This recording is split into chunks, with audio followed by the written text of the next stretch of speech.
What's up? It's another episode of World 1-1 Podcast. Before we jump in, just a reminder, you can, of course, find us at our shiny new home at world11.podbean.com, all spelled out, all one word.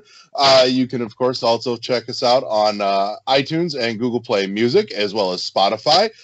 For any iTunes listeners, just a reminder, this is the last week that the current feed is going to be up on iTunes before I blow it up, because Apple's a giant pain in the ass, and we're going to have to set up a new feed for Podbean going forward. So just a reminder, keep an eye on the Facebook page and the Twitter page, where I'm going to post links to the new feed once it's up. But if you want to avoid all that hassle, you can, of course, just follow us directly at world11.podbean.com. You can, of course, check us out streaming live right now on our Twitch page at World11 Podcast, all spelled out, all one word, for your convenience and simplicity. And you can, of course, follow us on Twitter, World1_1 podcast. And you can also check out and like the Facebook page to keep abreast of news. We've got all kinds of fun shit that's going to be coming up in the coming year. And, of course, the up-and-coming Prepping for Relaunch YouTube channel, where you're going to find the video versions of this show posted on Fridays to go along with the audio show on all of our other means of distribution. So that's all that nonsense out of the way. I think, did I get everything this time? I think I got everything this time. I think you did. Good job. Holy fuck, I got it in one! Hot diggity damn. So, without further ado, I am your host, Larry the Bearded Wonder. Joining me is Kathy up a stream without a paddle. Hi, everybody. Josh the LeGrew. Hello. And I got it. You were doing so well. I know. And I had something earlier today, too, and I've lost it. You know what? I'm looking at your shirt. We're going to go with Eddie Batboy V. Hello, everybody. I am prepared for 2019 because January is about to pop off. Fuck January. I'm more concerned with February, dude. Shoot, I'm concerned about January. We got a party at Nintendo Direct. We got No More Heroes, Kingdom Hearts, Resident Evil 2, and some more stuff that's just getting ready to drop, like about 5 games. I'm like, shoot, I'm not even ready. And Super Mario Deluxe. I'm just waiting for February because new Ori. Wait, they actually announced the official date for it? Months ago. They didn't announce it at E3 with a date. It was either E3 or shortly thereafter, but yeah, February, dude. I wonder if it was at the XL conference. I don't know. I'm telling you, though, February. Interesting. I didn't even know it was coming out in February. I'll have to go look for a trailer for that. So, but yeah. So let's jump into oh my god, video games. Let's start with Kathy. What have you been playing? The same 3 games that I've been playing for the last month. Not much variety, although that should change coming up this Sunday. So I'm not going to spoil it, but Christmas was really good for me. So in Hades, finally made it to the first of the 3 Furies that I guess you got to fight to get out of there. So having a bitch of a time with that one. But the worst part is I've come close so many times, and then I don't know what happens. I get either I panic or I just get like overconfident, and then I start making stupid mistakes, and then I'm dead and back to the beginning. Hollow Knight again, been playing, been doing a lot of backtracking, trying to get my little guy more powerful. Finding more stuff to do. I went back to the Mantis Village and went with their what are they? The 3 guys. The Mantis Lords. The Mantis Lords, yeah. Yes. Went back and fought them, and then That's such a good fight. It was fun. Mm-hmm. And I liked the reward. Getting the new charm. Their The one where your strikes are a little bit longer. I'm Yeah. trying to head back to the City of Tears so I can strengthen my nail for the third time. So, but of course I died on my way there, and I'm just like, forget it. I'm not doing this anymore. I'm done. And then I went and played Fortnite so I could blow off some steam. So back in Fortnite, they've got the 14 days of Fortnite going on, holiday themed, and they're doing different modes every day. But yeah, otherwise not much else. That's been it. Yeah, there's only like 3-4 times max that you'll get to strengthen your nail with the nailsmith. See, So, I thought I asked you about that, and you said I couldn't. I was about to, because I know I asked you when I first started playing. I felt like I had, like, my nail should be stronger at some point, and you're like, nope. But maybe I No, misunderstood. what you it'll said. get stronger, but not by much.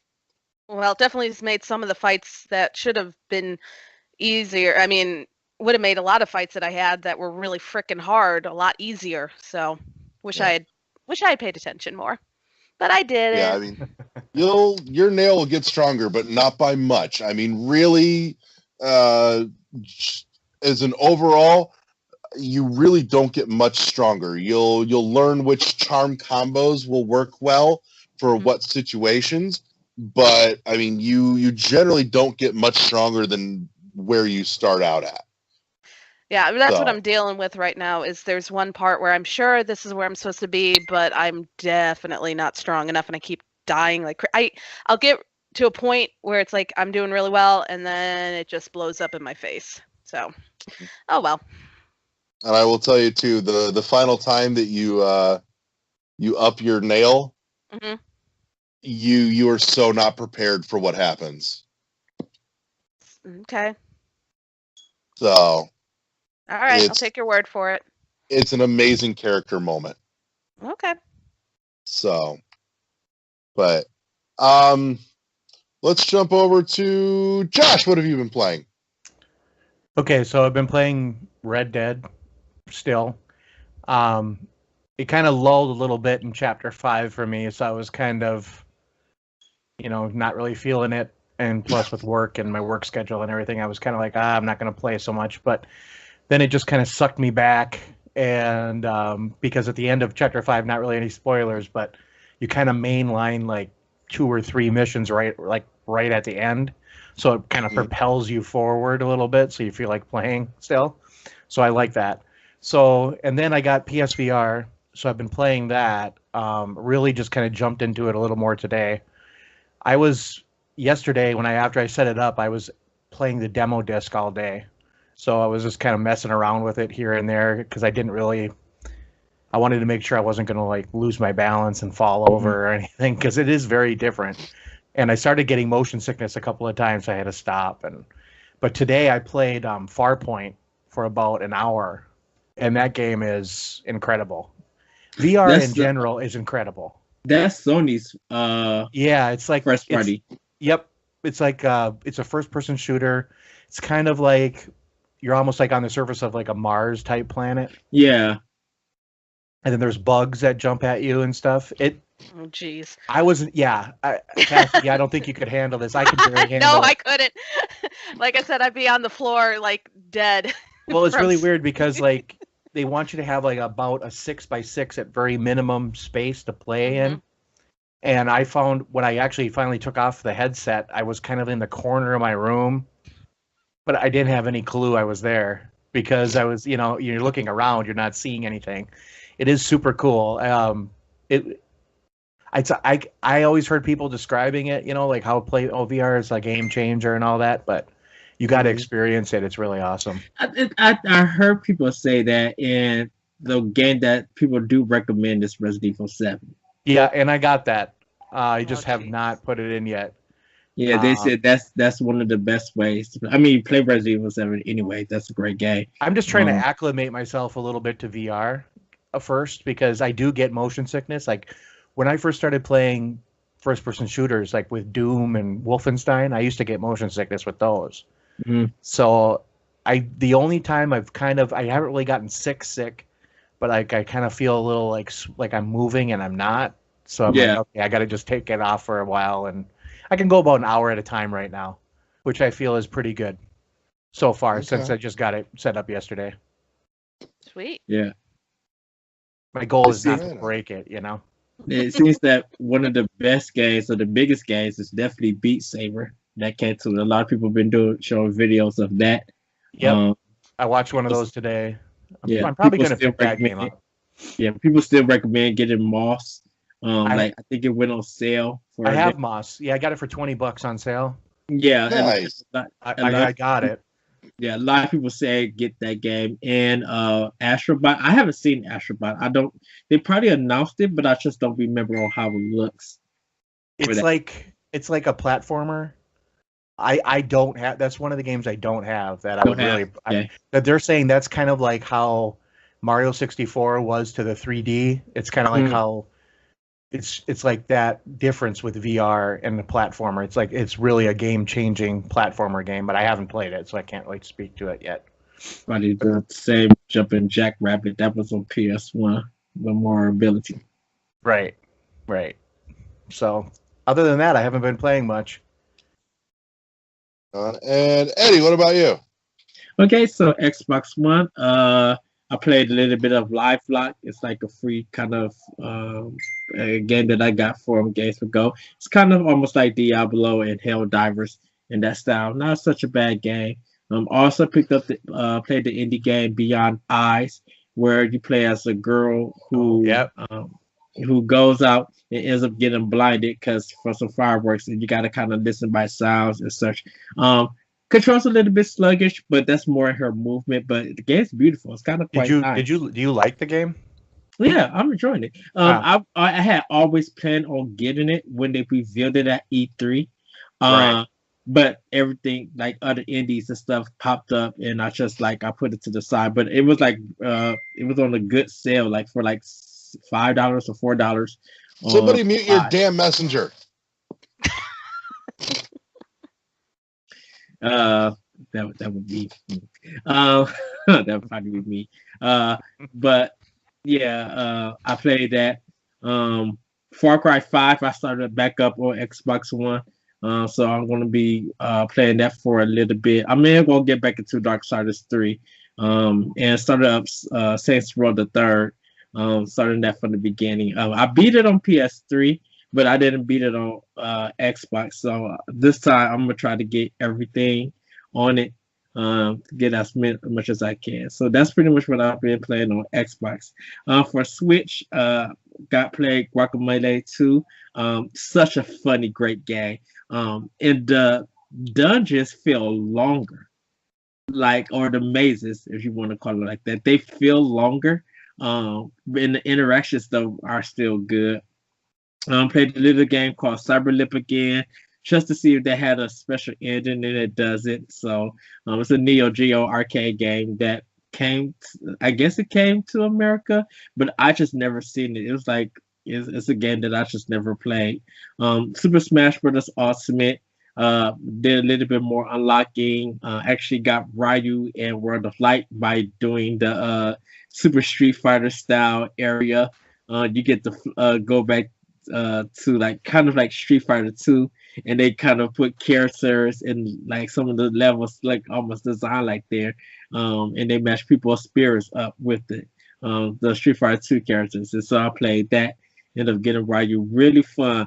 M. Bison being used by Ganon using M. Bison spirit is unfair, and it's a great challenge. I love it. I was just if I had Silver Suit Samus, I would be able to beat him, but I beat him with Dr. Mario. But really, really enjoyed that. Moving on from that, Twinkle Star Sprites is a game. It's a kind of a fighter, not so much as a puzzle, but a fighter shmup. And what you do is you go around, shoot all these different enemies, and you're trying to attack your computer opponent. And the heart, if you get their hearts out, you win that one round. But I've been getting my tail kicked by the last boss. It's a really weird game, but it's super fun and creative. I love the idea for it. Dark Witch music episode, Rudy Musical, or Rudy Mako is like it's a I've music played game. that.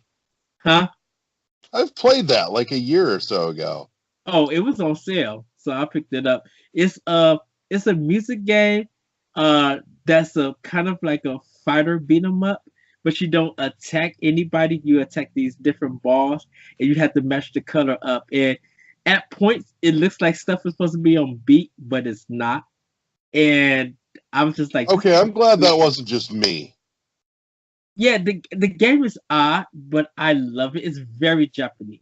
So Oh no shit. so Jesus Christ, that thing is Japanese. so go in it knowing that Gris or Gray, I've been playing again, trying to collect everything. Really enjoying that. Of course, Ikaruga, I played just cleaning up some of my skills. Bomb Chicken is fun and it's challenging, and it really makes you think. Because you can't jump in the game, it's very Bomberman-ish in 2D. And I love it. Like it's so fun. It's so funny because it's so odd and weird. I played a little bit more of Yoko's Island Express. Everybody know how I feel about that game. Just Shapes and Beats. Still enjoying that. Shut up, Larry. I haven't finished it yet. Because of other stuff. I don't see why you haven't finished it. Kathy managed to finish it in one night. Because I jump around on my Switch. Did you hear that? Kathy's officially better at video games than Eddie. Well, okay. Ouch! No, I'm not. No, I'm listen not, to him. No. I'm not challenging your skill or anything like that. But it's just Here we like, go again. It's another person totally knocking me the passive aggressive. No. Oh, it's not you. No, Larry. No. Larry did this to me back at the beginning, so it's like, damn it, you guys. Well, it's because I when I played Just Is there Shapes an and easy Beats, And setting on excuses. Shapes and Beats? yeah, I didn't stick to it because of me jumping around through different platforms, being on do different podcasts and stuff. So I had to start playing a lot of other stuff. So that's why No. I'm like, I'm not. No. It's just funny because I went through this when I was playing AM2R. Larry did the exact same thing to me about the second podcast, or first one. So it's just it's just funny. Yeah. The girl can't be good at the game or as good or Oh better. no. It has nothing to do with any of that. I'm just telling Eddie. Sure. He's officially not as good as Kathy now. No, I Yeah, don't it's- believe that, Eddie. I don't believe that. So We're he's just full of teaching it. Edward the new pecking order. I guess. Yeah, it's just that with Just Chasing Beats, it's just like it's a game that I go to and it just works me back in, and I want to play more and more, knowing good and well I got other stuff I got to get into. But Right. the music at Just Chasing Beats is so good, and I love the challenge. I'm still holding out for a physical, and I really do want like a CD compilation of the music. Like it's That would be awesome. it's literally like it's right now for best music of 2018. It's a fight for me personally. It's a fight between Forza Horizon 4 and Just Shapes and Beats. Like even though they both have licensed music, Forza Horizon 4 music is so fitting when you're driving in that game, and it's just like I actually go on YouTube to listen to some of the music from Forza. And I like Just Shapes and Beats. I can't listen to it on YouTube because it makes me want to grab my Switch and just put on my headphones and be like, okay, I'll play this for 5 minutes. What the heck is it doing 2:30? I'm almost late for work. And it's like 12 o'clock. Like it gets you in. So I'm having that battle with it. Really haven't played anything on my PS4 yet. I did buy some games for it, but I just haven't started them up yet. And I need to check this week's PS4 sales, because I think it's the third week of the holiday sales, and I want to get some stuff from there because I really want to finish Detroit Become Human before the end of the year. So I'm going to be putting in a lot of work and a lot of games for it. But that's pretty much what I've been playing at the moment. Cool. Right on. So let's see. What have I been playing? I started Salt and Sanctuary, and I will freely admit I have not really dug into any of the Soulsborne games, and so I suspect that had I have had some background in that I might know what the fuck I'm doing with this game, but this game doesn't fucking explain anything either, though. Right. It's like, make a character, pick a class. It doesn't tell you what anything does, just pick a thing. Like, and maybe give me some pros and cons here to weigh. But no, it's like, here, take a guess. Good luck, whatever. Which irks me a little bit because Ska Studios is usually pretty good about laying out the how-tos. I was a big fan of some of their earlier stuff, like the Dishwasher on 360, because the Dishwasher was fucking amazing. But Salt and Sanctuary is definitely much slower paced than Dishwasher. But again, that kind of comes with that slow, methodical plotting feeling of any Soulsborne game, which, well, no, I've not played them. I'm aware of them. I've seen plenty of it. I know what to expect out of it. Just, I feel like there's an educational component missing that should have been there from the outset, rather than, here, keep beating your head on a wall until you learn something kind of thing. That... In a sense, and not to interrupt, I'm sorry, Larry. In a sense, that's kind of how Dead Cells is kind of based off of a little bit. It has a soul vibe to it, but it's not a soul genre game. Dead Cells at least gives you explanation on what shit does. Salt and Sanctuary doesn't give you shit. They're like, here, you're on your own. Fuck off now. But so I'm sure I will get it figured out with some time and frustration. I just didn't have the time or the patience to sit in with it for real long with that kind of introduction to it. That's a game where I need to have like a day that I can just dedicate to learning it. But what else did I play? I actually did play some Dead Cells. I got one run in. It was solid all the way up to the Hand of the King. I got him 3/4 of the way down, and I got knocked into a pit and got fucked. So just wasn't anything I could do.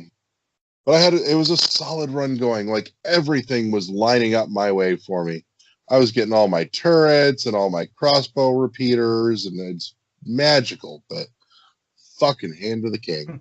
But anyways, dinked around with a little bit of Hollow Knight, just kind of grinding out the last bit of Geo to get my last charm. And I downloaded, have not started yet, Grim Fandango, because it was on sale for like $5. And what else did I pick up? I believe I bought, what did I get? I got I and Me because it was on sale for $5 as well. It's been on my wish list for like over a year, and I figured for $5 I'll give it a go. I did get to dink with a little more Smash, not much progress, but a little. Just dinking my way through World of Light. And Eddie, here's where you and I are probably gonna have some fighting words. Okay. So I told Eddie before we started, I said, we got to have a talk about this game, damn it. Because you were all about it. You said you really liked it. And man, I'm like 30 minutes in and I'm going, I don't see the magic here. I'm not having fucking fun here. But I bought it on sale because I figured at the very least, eventually it would go on a decent sale and I'd have some money laying around for it. And I did. And I picked up Yonu the Celestial Elephant. Okay. Let me tell you how fucking disappointed I am with this game. God damn it. Like, at a glance, it looks all pretty and shit. And then you start playing it. And you give me a title like Yonu the Celestial Elephant. And I expect, like, a celestial kind of vibe, aesthetic. Kind of a la Okami. You know? Mhm. No.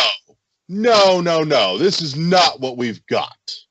Like, I would forgive the fact that the gameplay is a little clunky, a little rough around the edges, but here's the problem. Instead of getting something like Twinkle Star, Celestial, Night Sky, pretty kind of thing, lots of glow effects and bloom lighting and shit to make the magic happen and just suck you into that world. No. You know what I got? I got a game that looks like fucking Sonic Blast 3D on the goddamn Game Gear.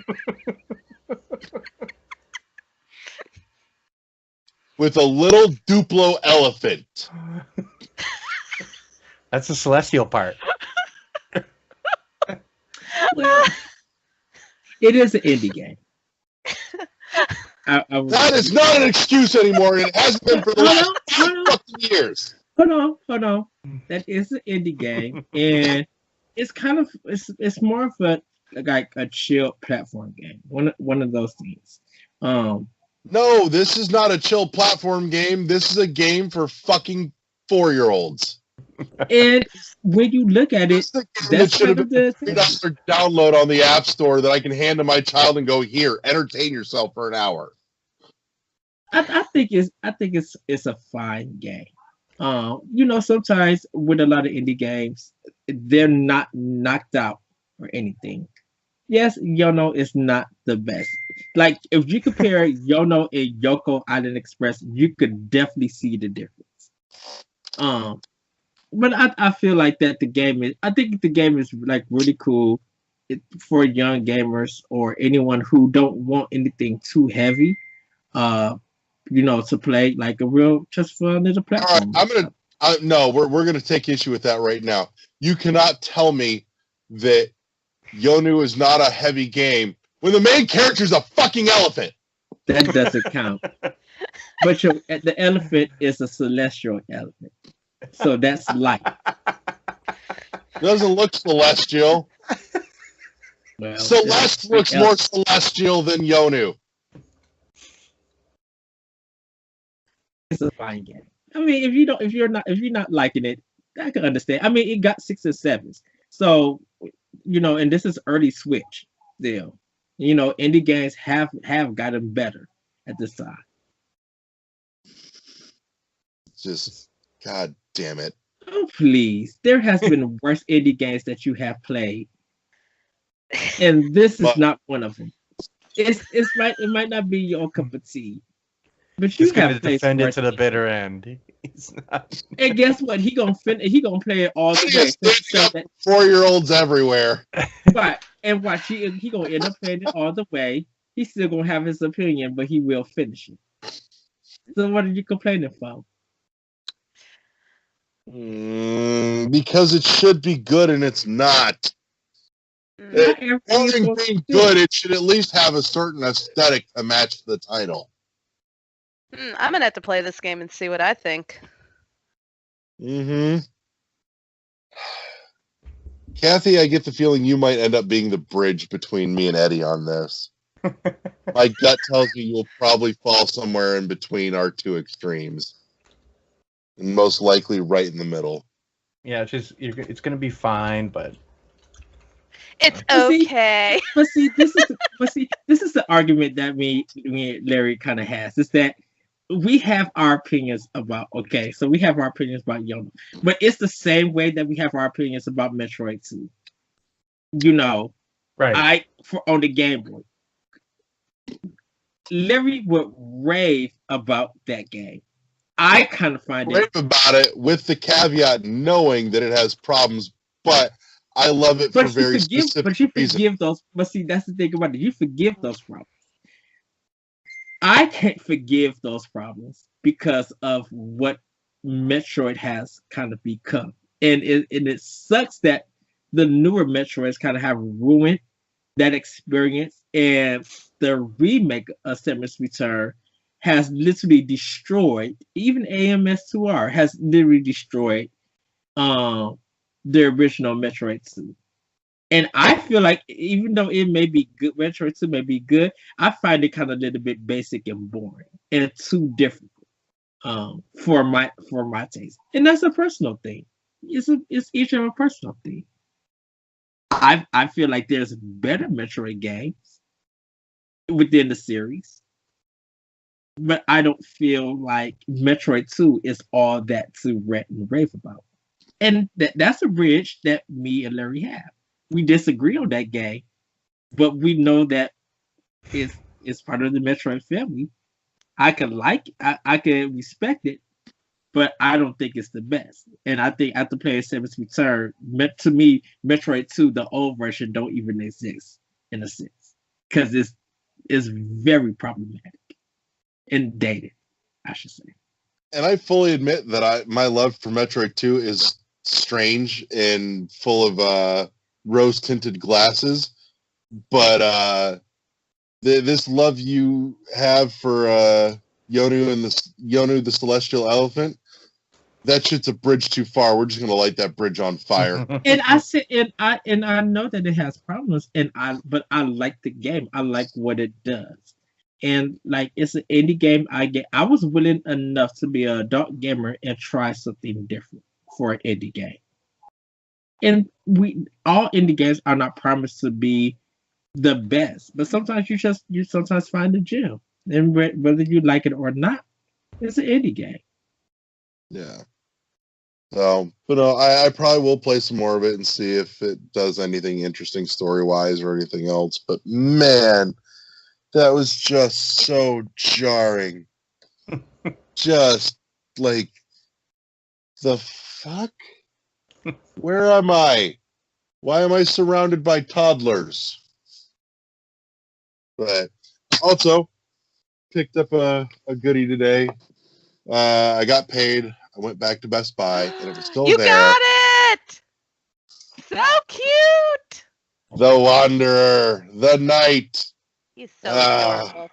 He is. And what you can't see from the box, but you will see in the unboxing that if you're watching us live, that unboxing is going to go up tomorrow. If you're listening to this as it's been posted post-recording on Friday, that unboxing is already up on our YouTube channel. His nail, the handle, has a little magnet in it, and it will either magnet to his hand so he can hold it, or it'll magnet to his back to keep it sheathed. Oh, cool. Uh-huh. Which, speaking of the YouTube channel, this shiny copy, this adorable plushie of the Hollow Knight, also comes with a digital code for the game on Switch. Now, here's the thing. I own the game on Switch, which means that code doesn't do a fucking thing for me, but I bet you it'll probably do something for one of our fine listeners and or viewers. So, thinking giveaway. And my thought is this. I'm thinking we're going to do a giveaway to celebrate 100 subscribers to our YouTube channel. And so the first video that goes up after we hit 100 subscribers, start commenting on that video. I am going to pick somebody from the comments on that video, and they will win a copy of Hollow Knight for the Switch. Make it a respectable comment. And you know what? Specifically, you should comment Yonu sucks. That doesn't count. Because people will be like, I'm making a comment. Do I win?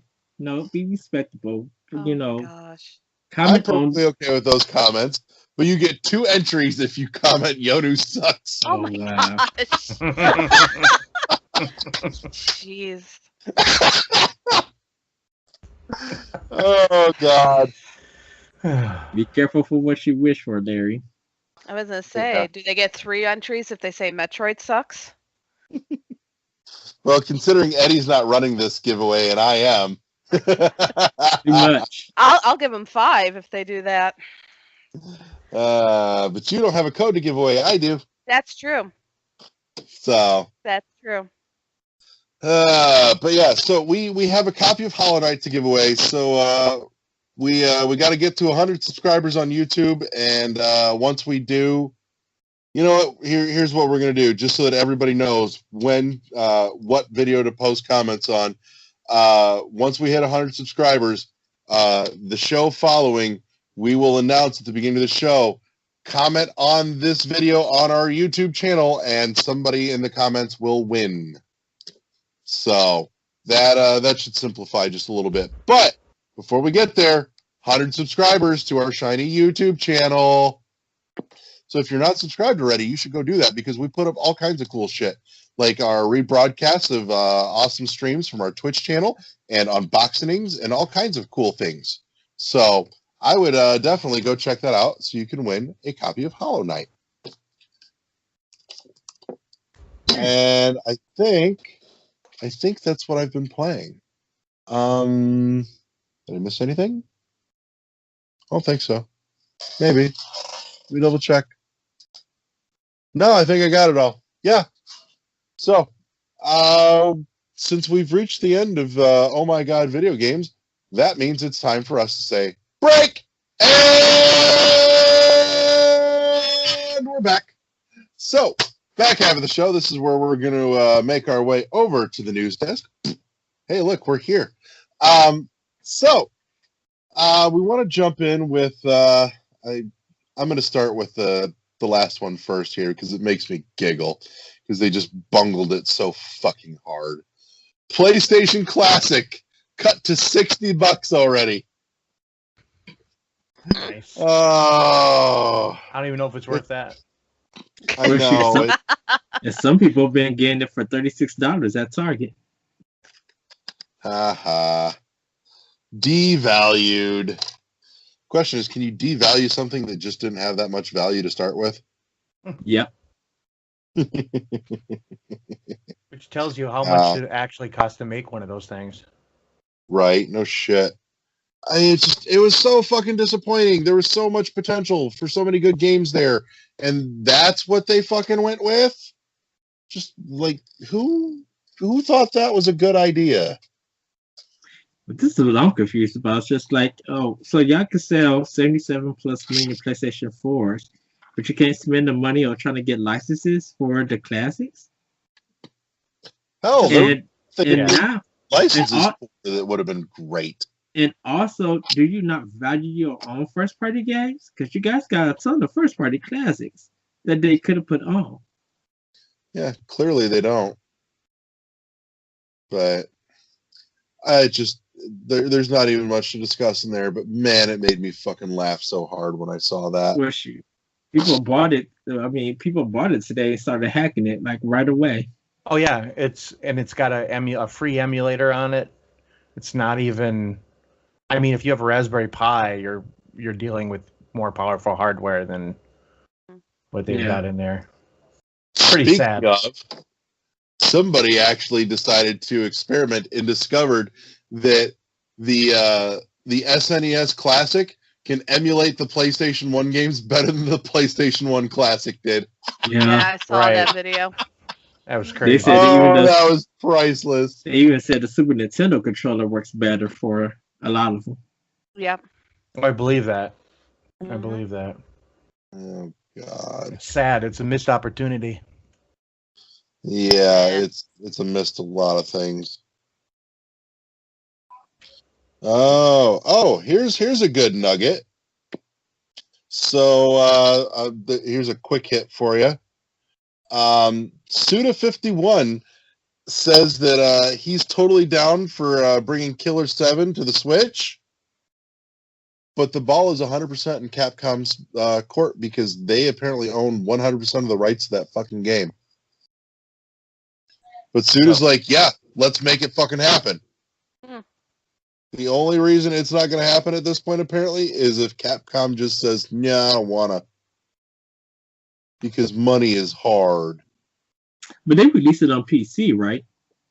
Didn't it get like a re-release on PC? Yeah. Yeah, I want it on my Switch though. That game is fucking awesome.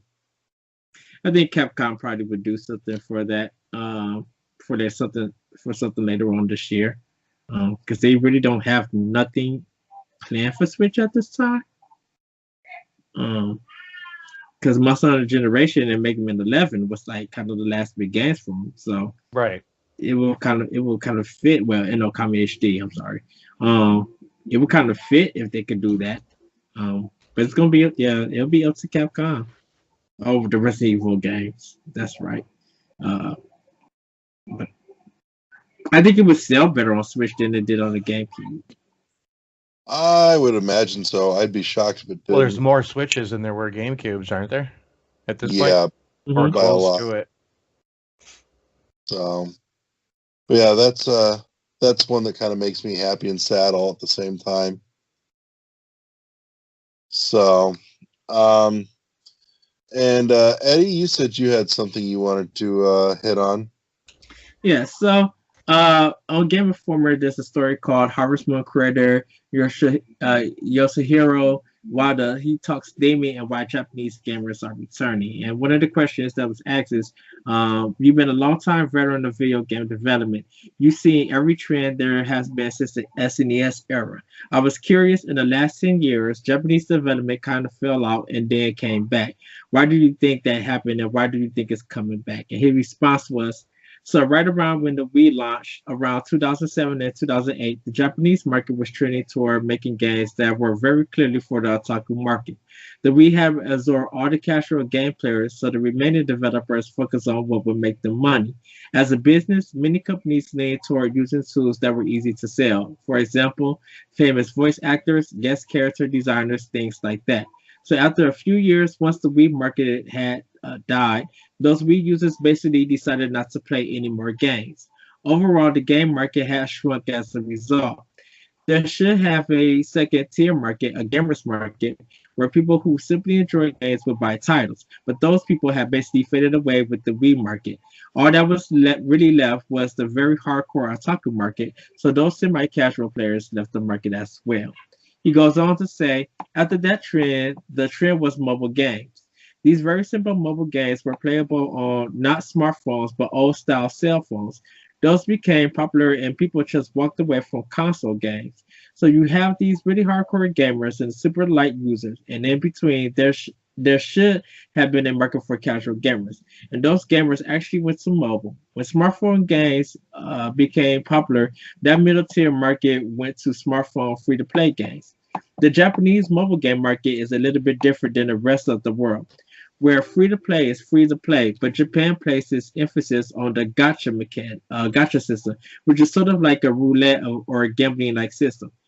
People who got addicted to the gacha system, they would spend tens of dollars, hundreds of dollars, even thousands sometimes, on other platforms. If you pay $50 or $60, you'd be able to play the same amount of content.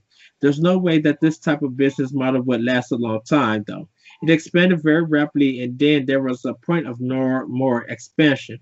The middle tier market realized that their smartphone games, the free-to-play, were basically just monetizing machines. When those users realized that they were being monetized, the timing was correct and that the Switch came out. The PlayStation 4 was able to keep or sustain those gamers that have played console games all through the years, but those people who move over to mobile and then realize that they're throwing away money into gacha, they realize, hey, this is not a game. So they wanted to play video games, and that's why I believe they have returned to consoles. That's just my opinion, of course. And I present to you guys this question, just like in 2019, what would bring people back into console gaming? We, like he just said, like they have a different system, definitely with their mobile system, but we got console, mobile, and handheld. But what you guys think will bring people back in 2019 for consoles? We all love like the Switch. We all love PlayStation 4 and Xbox One, but sometimes, we step away from that, and as there's times we don't even play games at all for maybe weeks or months. So what you guys think? I think we've already got people coming back to console gaming with Switch. That's been a big driver right there, just because it's not just console, but yeah, that hybrid does wonders. Josh? I kind of think the same thing as Larry. Like, a lot of people, the barrier to entry is lower on console. So I still think you're going to get a lot more people that are just going to want a dual purpose type console. So the Switch, it fulfills a lot of that for people that want to, take it on the go. And Xbox One and PS4, I mean, they're both selling great too. So it just kind of looks like kind of the experience people want. They need the games, and that, PS4 proved that, and Switch has proved that. So, and I think Microsoft's going to work on that, and it's going to be interesting. What about you, Kathleen?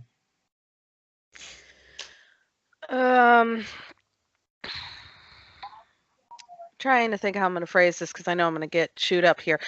I personally don't see any difference. I don't know if anybody's really going to come back to the consoles. Again, I think these consoles are evolving, and Microsoft and Sony better get their shit together, because a lot of people just don't stay at home and play video games like they used to. There's a group of the hardcore gamers who do, and are willing to spend the time and the hours, like you said.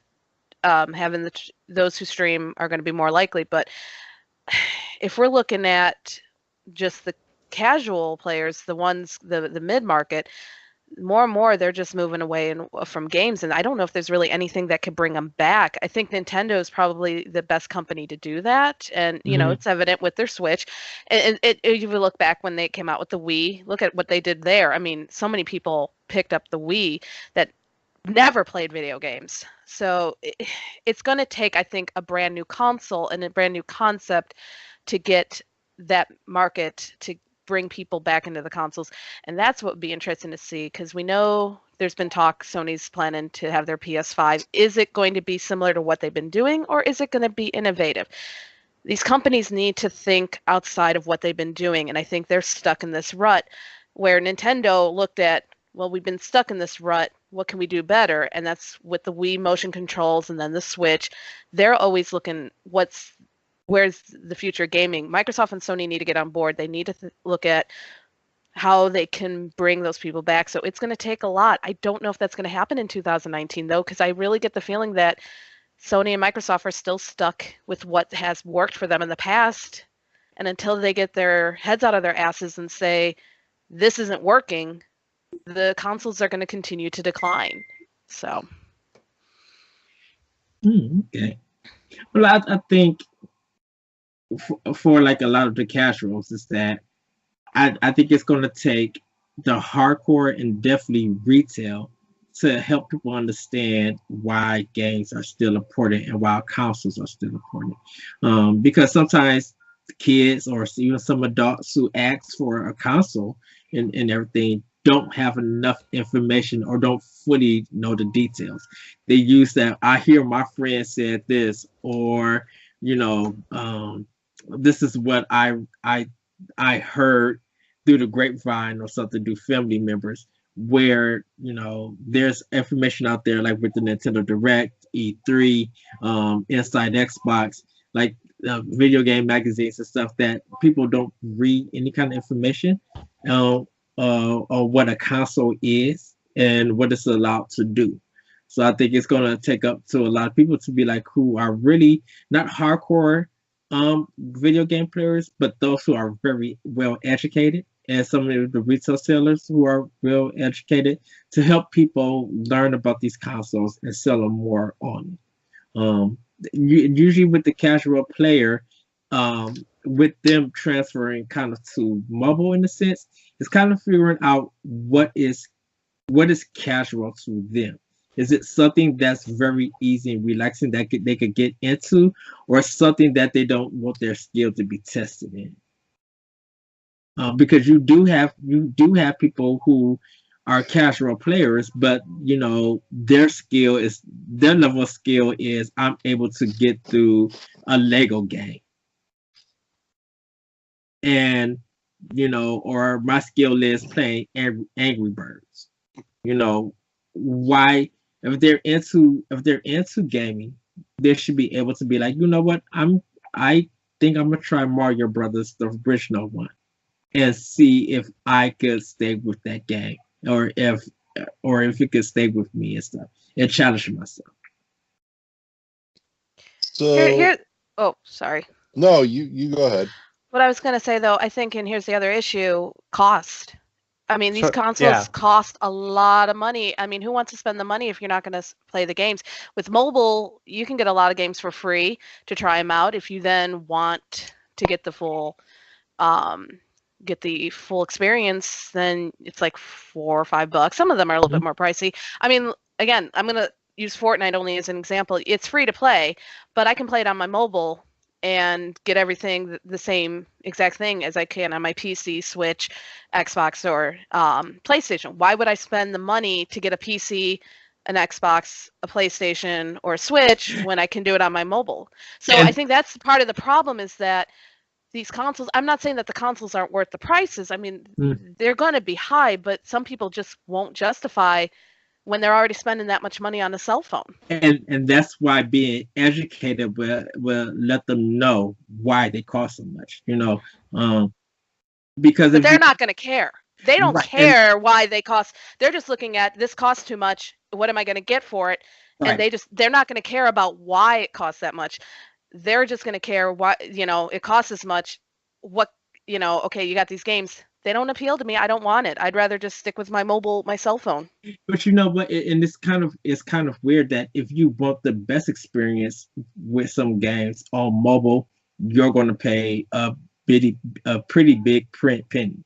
Like if you're doing it like on Surface tablet, if you're doing it on the iPad, or definitely like the iPhone XS or any other thing, that money that you're going to be paying for, plus you got to, if you're on the go, you're paying for a phone bill anyway. So whether you get that console or you think that console is expensive or not, the technology that you're getting with that phone and paying that phone bill is going to be way more than just getting that one free console. That still does more than what a phone in a sense does.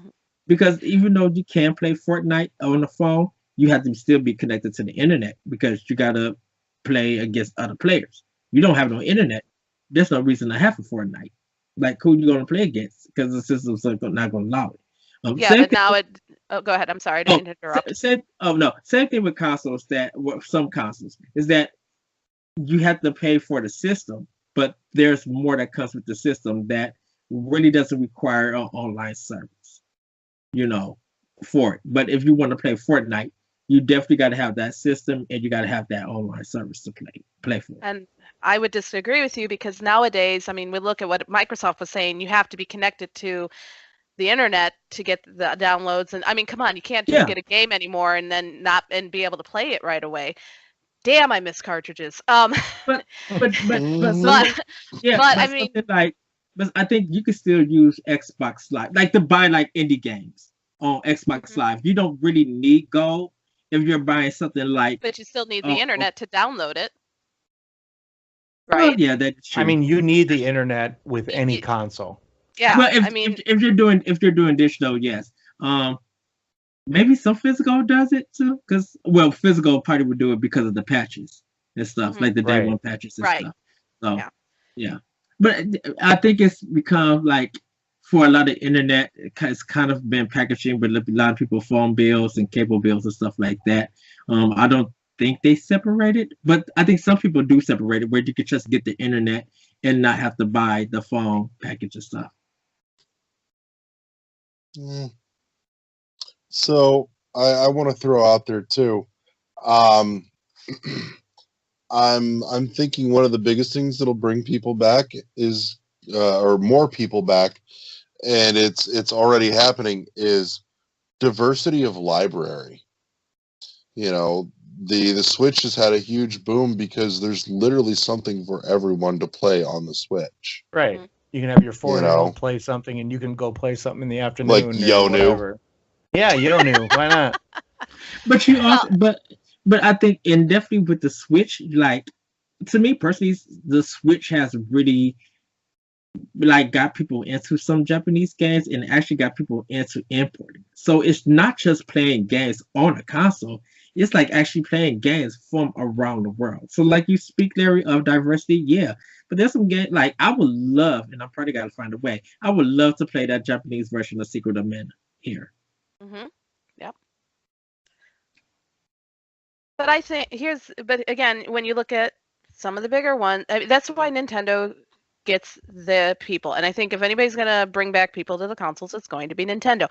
Sony and PlayStation, their games are complex. They don't have a lot of the simple games, nor do even their previous titles. I mean, we're talking about the PlayStation Classic. I mean, even those titles, well, I'm not even going to go into it, but even those ones don't have that nostalgia feeling. They also don't have the simplicity. The controls are freaking nightmare sometimes. Mhm. So you got to have simple controls, and again, that's where Nintendo really excels. Yes, they've made the Pro controllers very similar to the Xbox and PlayStation, but they also have the games where it is just going back to the old school directional pad A B button. So I don't know. It's going to be, if anybody's going to bring people back to the console, it's going to be Nintendo. It's not going to be Microsoft. It's not going to be Sony unless they change their act. And then we got to also add in VR. I mean, look at that. Is that going to be what brings everybody back? I don't think I it's mean, going to be or what is brings that going everybody to- back, but I think I- it might supplement some of what's already there. I think VR is going to make people think that now the promise aspect of VR is coming to fruition. Like people are be like, Yeah. okay, now I see. I what tell you, people get it. yeah, I'm telling you, with the VR is I was a skeptic about it until I got one, Right. and I've never used VR before. Mhm. But when the PlayStation VR is it was incredible. It blew me away. And a lot of people, I think a lot of people seeing PS, like to me right now for PSVR, it's going to the DS movement, the Mhm. original Nintendo DS, where people thought this is odd, this is weird, this is not going to work for Nintendo. Right. Don't know what they're doing. Right. But you give it a year or two, and some great games come out. Look how much that Well, system. not only that, but the actual hardware went down. I mean, you Yeah. can get the hardware $200, $250 with 2 games, 2 Move controllers, and just the Move controllers on themselves are $100. And that works definitely for Sony because you got only way that you can play PSVR is you got to have a PlayStation 4. Yeah, Well, and yeah. that makes for a huge barrier to entry too. It does. That it does. that's a huge uphill fight. Mhm. But I think Sony is willing to. It's got a wireless headset. Who's over there doing the on video? God. You have to go on YouTube to understand what Larry's doing as the most. But PlayStation, yeah. I mean, that's a big win for PlayStation with PSVR. I'm still don't think it's viable enough for me. Just a personal thing is Yeah. because that I some hear of the games that I could play on PlayStation, I could just play on the console. Like the ones that matter. Well, I can't really get the true experience of Moss, but you know, if Moss is just like a regular 3D platformer or something, and I could just use it with my controllers, the VR doesn't do No, nothing for me. I hear you. I don't know about Moss. I haven't played it yet, but Mhm. I'm thinking it's more like a third person type. You're kind of like behind a Yeah. little bit, like almost Yeah. like that. But Yeah. I haven't even looked at it yet. We'll talk about it more. I'm gonna play that before next week for sure. But And like Tetris Effect, it's Tetris to me with Mizuguchi's choices of music, and I love Mizuguchi. Meteoro, Medios. Luminous and stuff. I follow his like design and his music. He brings up some great tracks, but I can still do the same thing, just playing Puyo Puyo Tetris and throw on some house music for Chicago. I could do that with Just Shapes and Beats or Streets of Rage 2 and stuff, like just throwing the soundtrack and play a puzzle game. It gives me that same experience in a sense. But don't get me wrong. Tetris Effect is a new twist on Tetris, and I can't get that with any other Tetris game. So I will I will play that game on PS4. I just don't need the VR aspect for it. Yeah, I mean, that game is 100% playable without VR, right. but there are some minor things I think that might give you some visual enhancement, just in a slight way, and kind of like putting blinders on just so that nothing else is distracting you. The thing about VR, like I realized the first time I put it on, it was like you were in a theater, but like in the movie theater, in the best seat you could imagine sitting in. Yeah. And you move your head back and forth. You don't, it doesn't move. It's like you're really there. It's very interesting. And the way that they do the head tracking with the PS camera and the controller tracking, it's perfect. It's spot on. The interaction heightens the experience. Yeah, it's very different, and it's really cool. Like I said, I'm only just starting to kind of get into it, but it's very cool. And while you having that console, there's other games that doesn't use PSVR or any. Absolutely. There's other games that you can play on the system. Like there's so many indie games. Like indies, first party AAA games, and I think it's when it comes to the console, and we're going to come back to it, are you going to be looking for new experiences? Because sometimes in order to be better at stuff, you can't play it safe. You got to literally experiment and take the good with the bad, take the bad with the good. Larry doesn't like Yono and the Celestial Elephant. He has his opinions about it. But at least he's playing it and he's given that experience, because that developer or publisher that he somewhat supported with his money, he has the right to criticize it. But they might come up with another game that might be bomb-tastic that Larry might be like, it's on sale, I'll give it a try. Whoa, they made that game? They made Yono, and this game is better than sometimes stuff like that can happen. And you could be like, man, I'm so happy that I got this experience on console. Not saying that it can't happen on mobile, because mobile do got some great games. But to come back to console, where not so much the heart of gaming, but for a lot of people, that's where video games begin from. Right. And that's kind of researchers of arcade games, like Switch. There's tons of Neo Geo and Japanese arcade games that never came to America. We don't see them on Xbox One or PlayStation. But I'm just like, this resurgence of arcade games coming back, and then people buying the flip grip and stuff like that, giving that arcade experience, that could bring people back to it. So here's a question for you regarding VR as well, while I'm thinking of it.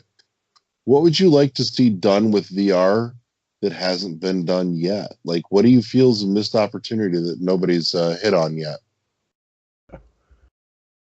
At this point in time, there's really nothing that you can't do with VR. And I think... No, but what would you like to see done that hasn't been done yet? Well, the only thing I can say that hasn't been done is that we got to wait for Dreams for PSVR. Dreams by Media Molecule might be the example of where VR can go. Personally, I'd like to see more push for like more augmented reality experiences, like I'm sitting at the Super Bowl on the 50-yard line, or I'm at a concert I can't go to. Those kind of things, I'm thinking that's going to push it into the mainstream, where more people are going to want, and barrier to entry for VR will be lower. I mean, it's already lower with Oculus Go. You can get it for $200. It's a totally, And it's just that experience is there. I just don't think it's like expanded yet. That's what I mean. And that's what they need to do. They need to like start doing that kind of stuff so that everyday people see a benefit of getting it. Because, nobody, like my family, they're not going to go buy a PS4 Pro or a PS4 and a VR headset. They're not going to go do all that. I mean, they may come over to my house and try it and then say, this is pretty cool. What else can I do with it besides play games? Well, you can watch some movies and you can watch, Netflix, and that's about it. So, I mean, there's a lot of things that they need to expand on.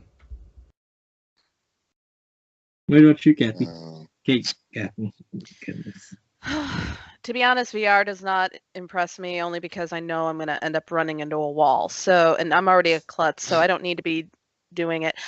But I agree with Josh. I think that having that ability to go to live events, being able to go to the concerts, being able to go to the sporting events, and feeling like you're actually right there on the ice or at the game, at the concert, and having that experience, that's where I think the push for VR would be.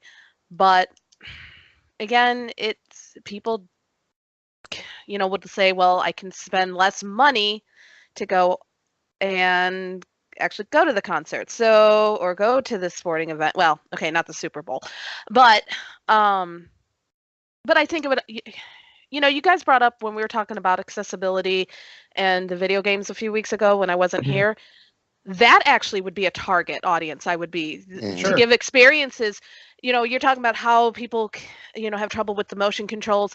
VR, if they really would sit down and think about how they could make their games more, take those games that we were talking about that are not not geared towards those. I'm using the example. What was it? Color blindness for the Right. one Yeah. Right. for the Yeah. witness. Being able to use the VR to make it so that they could maybe also use their voice commands to, or just being able to change those games around or make them more accessible to people who maybe cannot use their hands, and they could use, and have that immersiveness that might actually help them with those games. So that would be actually kind of a neat aspect to bring with the virtual reality, and I think could make it a little bit easier. I know we still have to use controllers for a lot of these games, but I think that might actually be some more marketability for that. I can If see I'm making any somebody. sense. I can see Sorry. somebody hijacking the Power Glove and using it for VR. Well, I'm pretty Yep. sure that the next iteration of VR is going to have some kind of glove technology that we're going to be using. Because I mean, right now with the controller, if you're using the DualShock or even the motion controllers, you don't have to use like every button. Mhm. Usually, you only use a few buttons. This experiences are pretty simple. There are some pretty more like I played a few that are pretty in depth. Right now, I'm just kind of in the awe stage that I'm like in the game kind of. So, and you notice the scale of things right away. Like if you're in space, you notice like you're next to a planet. It looks huge, when you're small. So it's kind of like the awe-inspiring thing of it right now. And I think once I get more acclimated to it, I'm going to want more experiences that are more in-depth experiences. So, and I think, and it's going to sound weird, but I think that's where Microsoft will take charge in that. Sure. Because I think they have the money and they have the technology, and definitely with their software. Because their PC, their tech and their work could go anywhere. They just got to get their approval, and if it could work, that's a good thing for Microsoft. Yeah. So. Well, anybody else have anything before we close out? No, that would be it, everybody. It will be 2019 when you guys hear us. Not this episode, but next year. I come to interested to see what is going to be everybody's New Year's game. Like, what is the first game you're going to play on New Year's Day? Actually, what was the game that you played on New Year's Eve as your last game, and what is your New Year's Day game? Like the first one that you start with. Probably the same one. Well, I mean, it's out to anybody, not only you guys, but to the listener, to the viewer. Like, Sure. Let us know in the comment section, and email the show at world11gmail, world11podcast@gmail.com. And hit us on Twitter at world11. I think we're at world11 podcast. Larry? Yes. Or Twitter. World one underscore one podcast. Okay. Yep. Yeah, hit us that and let us know what is your final game. What was your final game of 2018? And what is your first game of 2019? I'm juggling because I'm off New Year's New Year's Eve. So I got a lot of stuff to play before like 12 o'clock. And I want to make sure that whatever I play for 2019 is a Nintendo game, whether it's old or new. Mm-hmm. So, yeah, with that said, I think here's where we're going to go ahead and close out for the night. I want to say thank you to my partners in crime, Eddie and Josh and Kathy, for joining me. Dylan's a little under the weather, but should be back with us next week. Yeah, just, have yourself a good one. Go play some Vitcha games. And we'll see you back next week here on World 11 Podcast. Say goodnight, Gracie. Good night. Good night. Bye, everybody. Peace.